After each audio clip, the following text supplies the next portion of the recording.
at length about you and your program and your league and the respect that you guys deserve, especially after what you did this season. So can you talk a little bit about representing your league and what you think your team did this season?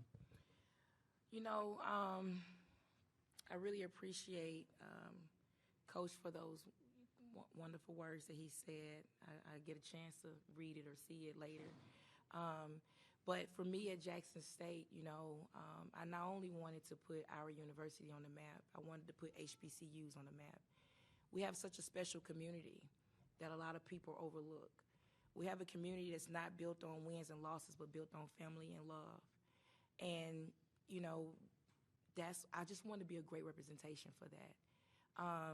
When I came to Jackson State, I wanted to build a team that could be dominant in our conference, but also a team that could be competitive outside of the conference versus Power 5 institutions.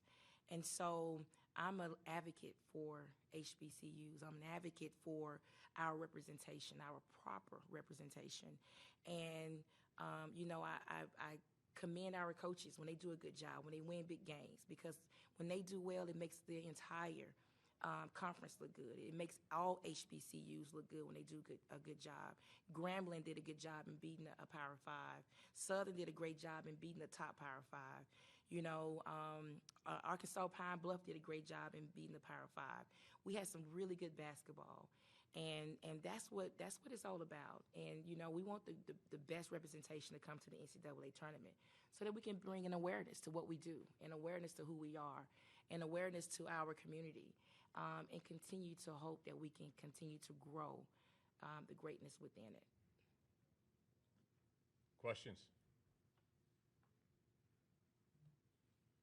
Right here on the right. Natalie Hovren with the Next.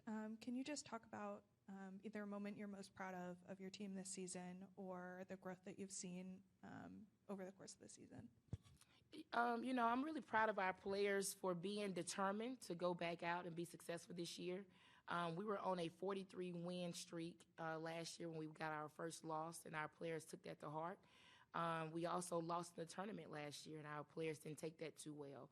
This team coming in this year were extremely tough, mentally tough, and they were resilient. Going 21-0 was not easy by any measure. If it was easy, it doesn't matter the level. If it was easy, it would be done more across the country.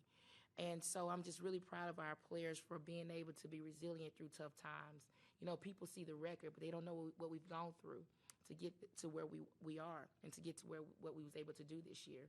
And so this is a really special team. You know, we had to lock out a lot of noise. We had to lock in and be focused on our vision. We had several distractions this year, but this team stayed the course. And you know, hats off to my staff as well. We don't have a good team. We don't have a solid team. We don't have a mentally tough team without a great staff and a great athletic director and great administrators. So I'm just really proud of the team for being able to play with a target on our backs. You know, every game we played was a championship game. You know, when teams made their runs, you know, the fans cheered like it was a championship game, and we had to push through that. And so I'm just really proud of our players and the effort that they gave this year. Really special team. We'll go back to Zoom. Rob, what's your question? Hey, Coach. It's Rob again. Again, obviously, phenomenal job with everything this year.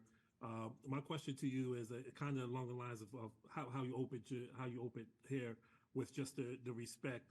Obviously, Coach Vickers at Norfolk State, you know, last year, Dawn Sterling walked into his locker room last year and, you know, said, hey, you guys should have been a 16 seed. Tara Vanderveer had some great things to say about Norfolk State last night, and obviously Gino today. You know, as coaches, especially at this level, how important is it when coaches like that stature are using their platform to support the work that you're doing and making sure that it's also amplified beyond just the media? You know, it's really important, and I'm extremely thankful that coaches are recognizing what we are able to do at this level. A lot of times it's not taken serious. A lot of times it's overlooked. But what we do, we're doing the same thing with less. You know, we're getting our players prepared to play at this level with a lot less than what these bigger schools have. And to have these coaches could call that moment out is a really good feeling. You know, I'm extremely thankful for what the NCAA has done in terms of the rules that have been changed for our game to be more competitive, and for our game collectively to be more respected. Our numbers grew last year in the NCAA tournament because our players brought a lot of excitement to the floor. Women's basketball is what I'm talking about. A lot of excitement to the floor. The game is growing. We have pioneers like Coach Staley, Coach Gino, and, you know, giving these great words about our coaches. But the game does not grow if all Division I levels doesn't grow. If the HBC, if the lower levels don't grow, the game doesn't grow. And so we need coaches to continue to talk great things about us. We need to continue to build this level so that the game of basketball, women's basketball, can continue to grow. I would love to see this tournament go to a neutral site like men's basketball. We'll have a better chance. You know, teams coming in at the 16 seed, teams coming in at 15 and 14 have a better chance to compete and not have those jitters, to be on an even playing field. So I would love to see the game continue to grow to that. But overall, it's all about growing the game of women's basketball. And having those big-time coaches talk about us is phenomenal. It's outstanding and much appreciated. Question here on the right. Coach, my question kind of goes along with the comments you just made. Have you had the chance, I know you didn't get the outcome you wanted today, but have you had the chance to think about what you truly brought to the game of women's college basketball and where it's going? You know, I haven't really had a chance to really do that type of evaluation. But I do know that, you know, I'm really proud that Jackson State University has made national attention. I'm really proud of the respect that people have for our program. I'm thankful, you know, and I just think collectively we are growing. You know, you have, you know, the NCAA has put so many HBCU coaches and athletic directors and on the NCAA committees. That's huge. You know, I've been selected to be on the committee. Our voices are being heard. You know, that's big. And so I'm just extremely proud to be a vessel. That's all I want to do is to be a vessel and continue to grow the game. And I'm just really thankful for the space that has been provided, the good Lord has provided for us, and we want to continue to grow the game. Question here on the left.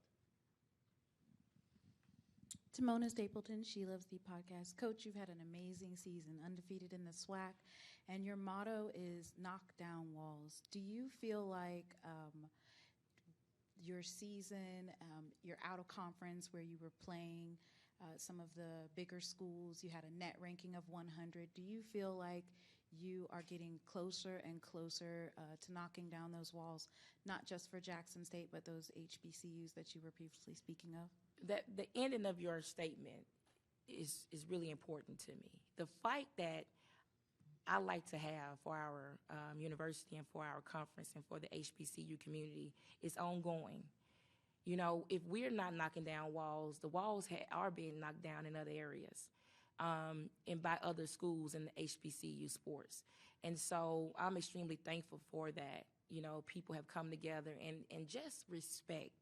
You know, that's all.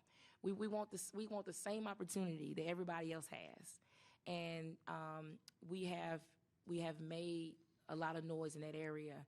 And for us, I think we've taken steps forward. We've gone back. That's the game of basketball. You know, that happens. You know, in regards to being undefeated in the conference, very proud of that. But I don't coach to win the SWAC.